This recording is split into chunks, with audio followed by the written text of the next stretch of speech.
హరి ఓం. భగవద్బంధులందరికీ తెలియజేయనిది ఏమనగా ధనత్రయోదశి విశిష్టత. ధనత్రయోదశి ఎప్పుడు?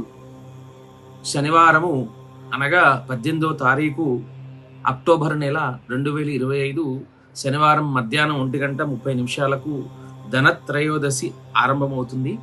మళ్ళీ మరుసటి రోజు 19వ తారీఖు ఆదివారం మధ్యాహ్నం 1:40 వరకు ఈ యొక్క ధనత్రయోదశి తిథి ఉంటుంది.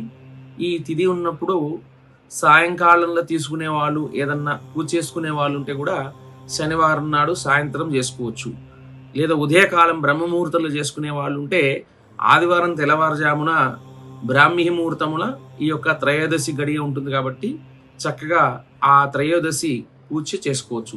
ధనత్రయోదశి అంటే ఆ యొక్క ధన్వంతరి యొక్క జయంతి. ధన్వంతరి అనే ఆయుర్వేద శాస్త్రంలో ధన్వంతరి అనే భగవానుడు అమృత భాండం చిలికినప్పుడు అమృత కలశాన్ని సముద్రం నుంచి ఉద్భవించిన దాన్నే ధన్వంతరి జయంతిగా భావిస్తారు. కాబట్టి ధన్వంతరి యొక్క ముఖ్య ఉద్దేశం ఏంటంటే ఆయురారోగ్యాల కోసము ఆ యొక్క కలశము. కాబట్టి ఈరోజు ధనలక్ష్మిని ఆరాధించడం వల్ల సమస్తమైనటువంటి ఆరోగ్య సంపదలు మనకు చేకూరుస్తాయని జ్యోతిష శాస్త్రం చెప్తా ఉంది. కాబట్టి అందరు కూడా ధనత్రయోదశి నాడు బంగారం, వెండి అనే వస్తువులు లేకుండా చక్కగా మన శక్తానుసారంగా ధనలక్ష్మీదేవిని ఆరాధించడం వల్ల శుభ ఫలితాన్ని సంవత్సర కాలం పాటు మనం అనుభవించవచ్చు. స్వస్తి. లోకా సమస్త సుఖినో భవంతు.